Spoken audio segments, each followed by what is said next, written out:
I was halfway through tightening the last bolt on my daughter's new swing set when I heard the dreaded sound of heels clicking across the driveway, sharp, fast, entitled. I looked up just in time to see her, Cheryl Danvers, HOA president, clipboard in hand, lips pressed so tight they could have sealed a vault. Elliot O'Dell, she called out like she was announcing I'd been caught stealing hubcaps. That is not an approved structure. I stood up, brushing grass off my jeans. It's a swing set, Cheryl. For my daughter. It's safe, installed properly, and it's in my backyard. She narrowed her eyes like I'd personally insulted the bylaws. It's visible from the sidewalk. That's a violation of Section 8, Paragraph 4, I cut in, which applies to permanent fixtures over 8 feet. This is under 6. She blinked, clearly not expecting me to know the rules better than she did. But Cheryl wasn't one to back off. It still hasn't been approved by the HOA. You'll need to submit a request and it'll likely be denied. Might as well take it down now. I crossed my arms. I'm not taking down anything. It meets city safety codes. It's temporary, and it's for my 7-year-old daughter. As if on cue, my kid, Violet, came bounding out the back door in her sparkly sneakers. Daddy, can I try it now? I looked Cheryl dead in the eye. Yes, baby girl. Go ahead. Cheryl's face twitched. You'll be getting a fine. Daily. Until it's removed. I watched Violet hop on the swing and soar with a laugh that made the whole confrontation feel like a joke. Send whatever you want, I told Cheryl. But I'm not scared of paper. She turned on her heel and stomped off, already yapping into her phone. Probably calling her vice president or her cat. I didn't care. By the next morning, I had a letter from the HOA stuffed in my mailbox, citing multiple violations and a daily fine of $50. I read it over while sipping my coffee, jaw clenched. This wasn't about a swing set. This was about Cheryl needing control. Fine. She wanted to play hardball? I had someone for that. I picked up the phone and called my college buddy, Holden Ward, now a real estate lawyer with a specialty in HOA law. He owed me a favor from way back when I covered his rent for 3 months. Elliot, he answered. What did you get yourself into? A war, I said. And I'm ready to win it. Holden showed up that Saturday morning wearing a worn leather satchel and a look that said he hadn't slept in a week. I handed him a mug of black coffee and led him out back where Violet was pushing a stuffed owl on the swing, chatting to it like it was interviewing for a job. Looks sturdy, Holden said, inspecting the set. He tapped a pole, then knelt to measure the clearance from the fence line. You anchor it with concrete or just stakes? Concrete, 2 feet deep. I even used the city's recommended specs for playground safety. He nodded. Good, because these people are going to fight dirty. Sure enough, by Monday, Cheryl had escalated. Not only was the fine now listed as retroactive dating back a week before the swing set was even installed, but the HOA had also claimed in a new letter that the structure was creating a hazard to the aesthetic integrity of the community. Hazard to aesthetic integrity, Holden read aloud, raising an eyebrow. That's not even a legal phrase. That's just snobbery in italics. I handed him a folder. That's everything I've got: photos, measurements, installation receipts, even the city permit I pulled just to be safe. He flipped through the contents, his expression shifting from amused to intrigued. You pulled a permit? They said I didn't need one, but I figured it couldn't hurt. That's gold. You just gave me leverage. By Thursday, things got weirder. 2 men in neon vests showed up claiming they were independent safety inspectors hired by the HOA.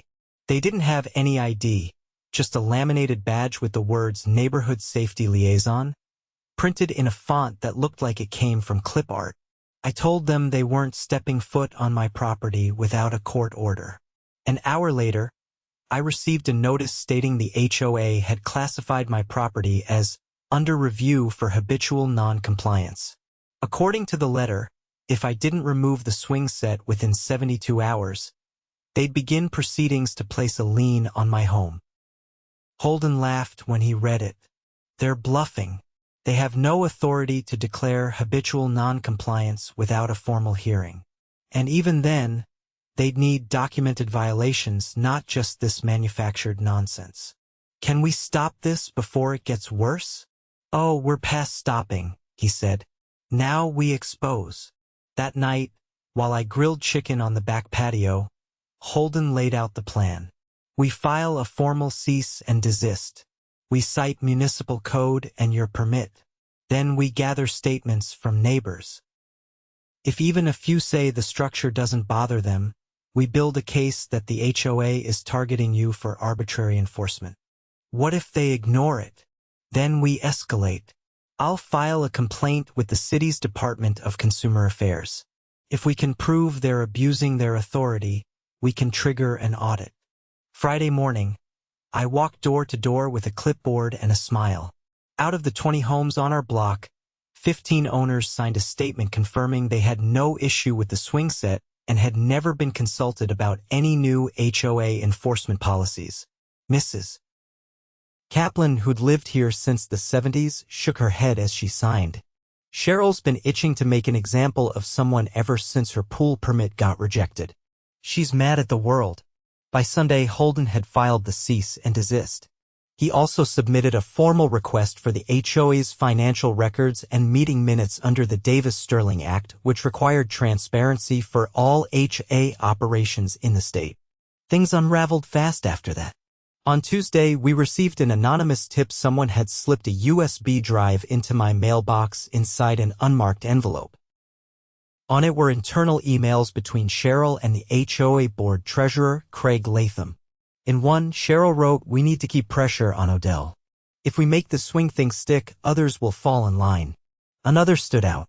Craig replied, "If we pad the legal fund with extra fees and keep the lawyer on retainer, we can threaten liens. Most of these people won't fight it." Holden's face went rigid. That's attempted extortion. And if they're padding fees without approval, that's embezzlement. We took it straight to the city attorney's office. By Thursday, a subpoena was issued for the HOA board's financial records. The city's fraud prevention unit began interviewing residents. Word spread fast. People who'd been too scared to speak up started coming forward, stories about sudden fines, mysterious violations, even threats of foreclosure over uncut grass. At an emergency town hall held in the local elementary school gym, Cheryl tried to hold her ground. She stood at the podium in a red blazer, flipping through a binder like it was a holy text. "This is about keeping our neighborhood beautiful," she said. "We enforce rules to protect property values." A man in the third row stood. "Then why did my landscaping fine double after I questioned your budget?" Another woman called out, "Why didn't you disclose the legal fees you paid last quarter? And why were they billed before any enforcement action even started?"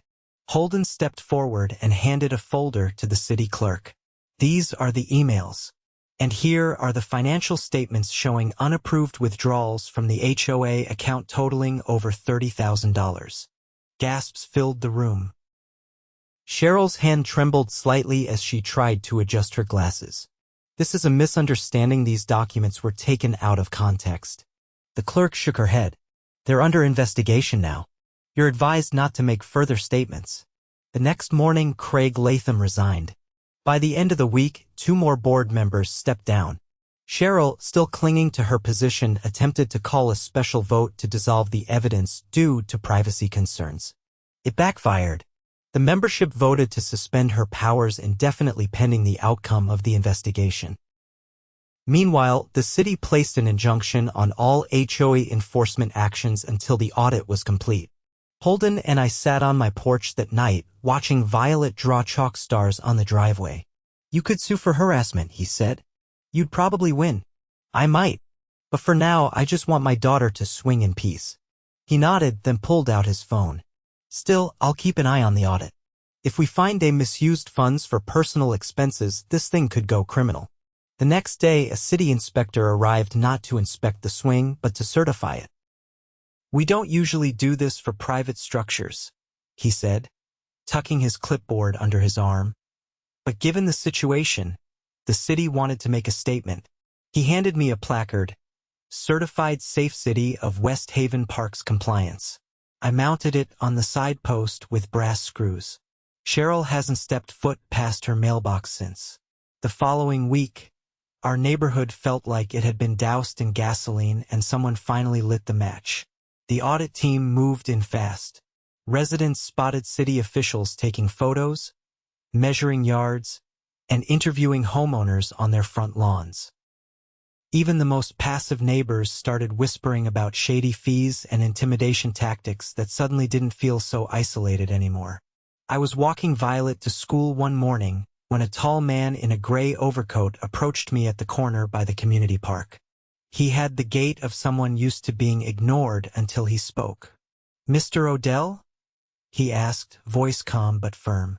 "Detective Marcus Raines, West Haven Economic Crimes Unit. Mind if I talk with you for a moment?" I glanced at Violet. "Let me drop her off first." He nodded once and waited by the sidewalk. When I returned 10 minutes later, he pulled a worn leather notepad from his coat pocket and flipped it open. "We've been reviewing the HOA's banking records," he said. "Your lawyer shared some documents that raised a few questions." "What kind?" I asked. "Transfers from the HOA's legal fund to a private landscaping company owned by Cheryl's nephew. On paper, it looks like routine maintenance reimbursements. But the amounts are inconsistent and the services listed don't match the actual work done. In some cases, the addresses don't even exist." I let out a low breath. "You think she's laundering through fake invoices?" "That's the current theory. But it gets worse. We found records showing the board opened a second account under a shell HOA name, West Haven Beautification Committee, and started funneling special assessment fees into it. They created a fake committee to collect extra fees and spent over $23,000 from that account at a luxury home improvement outlet. Mostly patio furniture, outdoor heaters, a custom fire pit. None of it installed in any public space." I shook my head slowly. "So where'd all that stuff go?" "That's what we're trying to find out. But we traced one delivery to Cheryl's sister's property in a gated community outside city limits." He handed me a card. "We'll be filing charges once we confirm the money trail. In the meantime, please let us know if you hear anything unusual." That night, Holden and I installed a new motion-activated camera facing the front yard. Not because of Cheryl, I wasn't worried about her anymore, but because people like her don't go down quietly. They flail and claw on the way out. 2 mornings later, something strange happened. A delivery truck rolled up and started unloading bags of mulch, potted plants, and 2 stone benches, right in front of Cheryl's house. The driver knocked on her door, clipboard in hand. She came out in a long cardigan, looking like she hadn't slept in days. I watched from my porch as she flipped through the paperwork, then started yelling. She pointed at the truck, then back at her porch. The driver calmly handed her a copy of the invoice and left the rest on her lawn. I snapped a photo. Holden laughed when I showed him. "That's restitution." Cities started repossessing anything bought with misappropriated funds. By the end of the week, Cheryl's mailbox was overflowing with legal notices. The city had officially filed charges against her and Craig for embezzlement and fraud. A third board member was under investigation for falsifying meeting minutes to approve budget amendments that were never actually voted on. The interim HOA president, a soft-spoken retired firefighter named Alan Boyd, called an emergency meeting at the community center gym. This time, the folding chairs were packed. Even the folks who usually stayed out of neighborhood politics showed up. Alan stood at the podium holding a stack of printed documents. "We've uncovered nearly $50,000 in unapproved transactions. The previous board operated without transparency or accountability. But that ends now." He handed out a proposal to restructure the HOA board entirely. It included term limits, mandatory financial reviews, and a clause requiring any fines or enforcement actions to be reviewed by a 3-member resident panel before being issued. A woman in the back stood up. "And what about the rest of us? The ones who got fined for things like wind chimes or leaving our garbage cans out a few hours too long?" Alan nodded. "We're working on a restitution plan. If you were fined under a false or arbitrary citation, those funds will be returned." A man 2 rows over raised his voice. I paid over $400 last year for a violation because my garage door was painted the wrong shade of beige. The paint code they approved wasn't even available anymore. Holden leaned over to me and whispered, "They're going to owe serious money." After the meeting, I was approached by Ms. Vargas, who lived 3 doors down and never said much beyond a polite nod. This time she looked determined. "You were the first one to push back," she said. "I didn't think anyone could beat them." "I didn't do it alone," I told her. "It just took someone saying enough." She handed me a small tin of cookies. "My niece helped bake these. For Violet. And for you." The next week, the city's forfeiture unit began seizing assets Cheryl had acquired through the Shell Fund.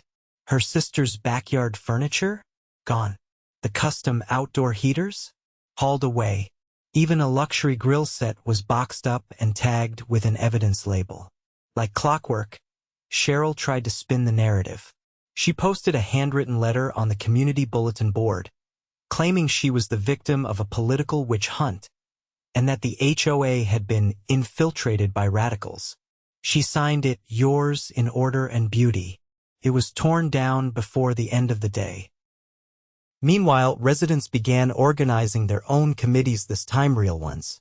A neighborhood watch group formed, led by a local paramedic and a stay-at-home dad with security experience. A landscaping committee was established with open voting on every project.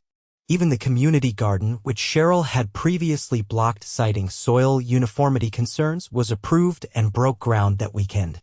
Holden was already working on the civil case. "We'll name the HOA as a defendant, but also Cheryl and Craig personally. If we win, the funds will be used to repay everyone who was targeted." I leaned back on my porch swing, watching Violet chase Bubbles across the yard. I just wanted her to have a place to play. He sipped his iced tea. "And now the whole neighborhood does." The city completed its audit 2 weeks later. The final report was brutal. Not only had the previous board misappropriated funds, they'd also violated multiple sections of the Davis-Sterling Act, including failure to disclose financial records, holding illegal closed-door meetings, and issuing fines without due process. The city fined the HOA but waived penalties for the residents. Cheryl and Craig were formally charged with grand theft and wire fraud. Their trial was scheduled for the following fall. The swing set stayed up. Not because I fought for it, but because the community did. Because once the truth came out, people realized they weren't powerless. They just needed a reason to stand up. And all it took was one swing. It was a quiet Tuesday morning when the final shoe dropped. I was sipping my coffee on the porch, watching a contractor install the new community bulletin board, now encased in a locked glass frame, to prevent any more handwritten tirades from Cheryl when a pair of black SUVs rolled up and parked outside the old HOA office. Not the temporary setup run by Alan in the community center, but the small rented unit Cheryl had insisted on using during her tenure for efficiency. 2 men stepped out in jackets marked with the seal of the state attorney general's office. A third followed, carrying a sealed warrant in a clear evidence pouch. They didn't knock. They simply unlocked the door with a master key provided by the building owner and walked in. Word spread fast. Within 15 minutes, several residents lingered near the sidewalk, pretending to walk their dogs or sweep their driveways. I stayed on the porch, not wanting to crowd the scene, but close enough to see when they started removing boxes. Labeled folders, burned CDRS, even a hard drive wrapped in bubble wrap. An hour later, Detective Rains showed up again, this time accompanied by a forensic accountant. They didn't speak to anyone, just nodded at the residents watching and stepped inside. I didn't need to call Holden. He showed up 20 minutes later in a rumpled navy suit, tie askew, holding a thick manila folder. "They finally got the financial subpoena unsealed," he said, lowering his voice. "Turns out Cheryl didn't just misuse HOA funds. She co-signed a private loan using the HOA's reserve account as collateral." I stared at him. "That's not possible. The bylaws require a full board vote for any financial encumbrance." "She forged the meeting minutes. Backdated the vote. Craig notarized them with a stamp registered to a business that doesn't exist anymore." You're saying she used our emergency maintenance fund to take out a personal loan? Worse, she used it to flip a property in another county. Bought it under an alias. The paper trail's thin, but the final transfer was to her sister's trust. That's real estate fraud, wire fraud, and misuse of fiduciary assets. So what happens now? She's looking at felony charges. Possibly federal. And since the HOA was technically the defrauded party, the residents may be eligible for restitution from the asset forfeiture. We watched another pair of investigators carry out a desktop tower in a plastic bin. One of them held a flash drive sealed in an evidence bag. It was labeled Meeting Archives 2021-2023. Holden cracked his knuckles. I'll be asking for a copy of those.